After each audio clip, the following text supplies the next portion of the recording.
One of the first things Admiral McCraven talks about is making your bed and how that can change the world. And that seems pretty small to change the world with just making your bed. But when you look at it, it does lots of things. You know, it gives you a sense of accomplishment. You do something right off and it gets you started. But it's more than that. To me, it's your habits. It's getting in a routine. And you know, they talk about, as a teacher, if you put the hardest question first, then lots of times people will, given all the questions being the same, you'll get a lower mark on the exam just because the hardest question appeared first. And doing something right at the start gives you confidence, and it gives you confidence for the next task and then the next one, and it builds upon your day, and that's what your habits are, and that's what your routine will be. And for me, if you apply that to hockey, it's kind of like a warm-up. Like, you can miss your warm-up. Will it change anything? Probably not that day, but over time it will. The warm-up, you know, it can do a lot of things. It can get your mind ready for what lies ahead. It can prepare your body, and stretching goes in there. Like, everybody hates stretching. It seems like you do it and there's no difference. But there is a difference in the end, and a lot of the tasks that don't seem to carry anything, they're the ones that make the difference in the end. So I agree with, you know, if you start your day right, if you do things as a habit, it'll help you change things in the end. Another thing Admiral McCraven talks about is finding the right people to help you paddle. He's talking about the boat. He talks about if you try to do it by yourself, it won't work, and you need the right people. I talk all the time with my lines or with my players, and you know, with my captain the other day, I was talking and I said, you know, your best way of being successful this year is to help the guys around you. You are already play at a high level. You're pretty dedicated to what you do, and the difference you can make in your game isn't so big right now, but you can get the guys around you playing harder. And if you do that, you're going to have more success. I also tell my sons, people around me, that pick your friends with care. Like, they're the ones that'll help you get where you want to go. Like, if you pick a friend and they're always working out and training and always wanting to get better, they'll carry you on tough days. If you pick somebody that's not interested in sports or not interested in doing the same thing, same goals you have, same visions, then it's harder for you to do it. So to be successful, you can't do it by yourself. Like, when I was in Japan, we had all the guys go out and push a bus, and it was on an uphill slope, and I had my one line get out to begin with, and they couldn't push it. So then I had the other guys, and the idea of there's a couple lessons to be taught. But the one is you need everybody to do it. You can't do it by yourself. You need everybody. The second is, a lot of times the hardest thing is to get the bus rolling is at the start. Once you get it rolling, it's easier. So there's different lessons in life, but to be successful, you need people around you.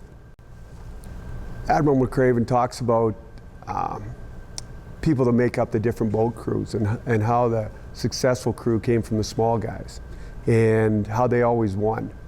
And his message was, judge somebody by the size of their heart, not the size of their flippers. And that's probably one thing I love the most about hockey, is when I have players, it doesn't matter who their parents are, it doesn't matter how much money they come from, it doesn't matter their race or ethnic background. The only thing that matters is them. And that's what I really like, because that's the way it should be. Sometimes in the NHL, if you're a first rounder, you'll get a little bit extra time, but in the end, you still have to do it on your own. It's nobody else can do it for you. And to me, that's what makes our sports great. I have a friend that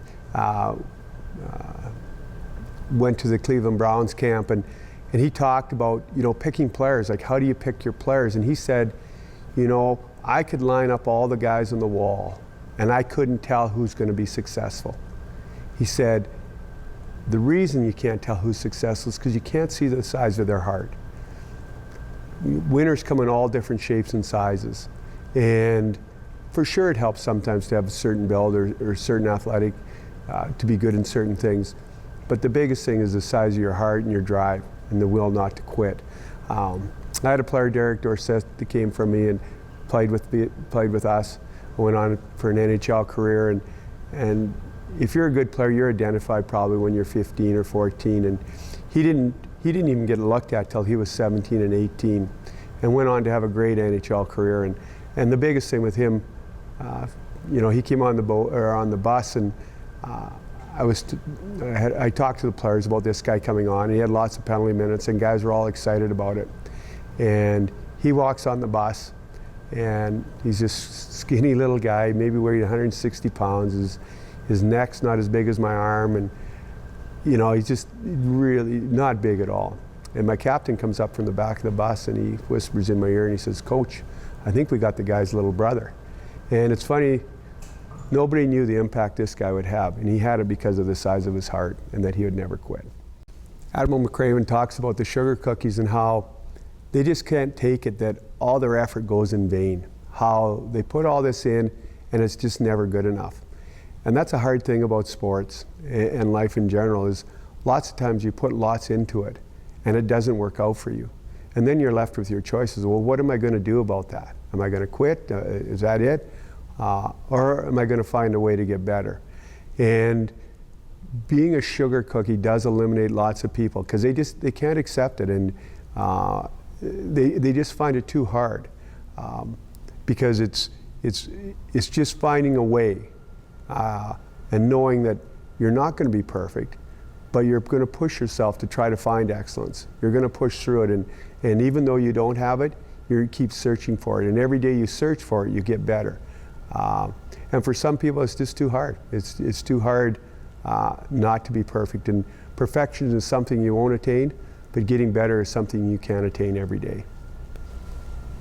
It's not that being a sugar cookie, it's finding out when you want to get to a certain level, it's just how hard it is too. It's not just the fact that it's not good enough, and not good enough a lot of times comes from other people where they're always telling you you're not good enough, so you got to work harder. And in the end, lots of people just say, this is too hard. Like, I can't do it. I've had players like that, and players I got along with and respected and are great players, but they just say, hey, this is just too hard. I can't do this every day. And as a result, they just kind of fall by the wayside. And it does take an incredible drive to reach a high level. And you have to be willing to have failures and be willing to move on. I think one thing in all sports is, and McCraven talks about it, is a circus. And the circus is the drills that you do to get better. They're the daily thing. And with him, like, if you made a mistake, lots of times they made you train. And that's a mistake athletes make a lot of times, is some see that training is a punishment.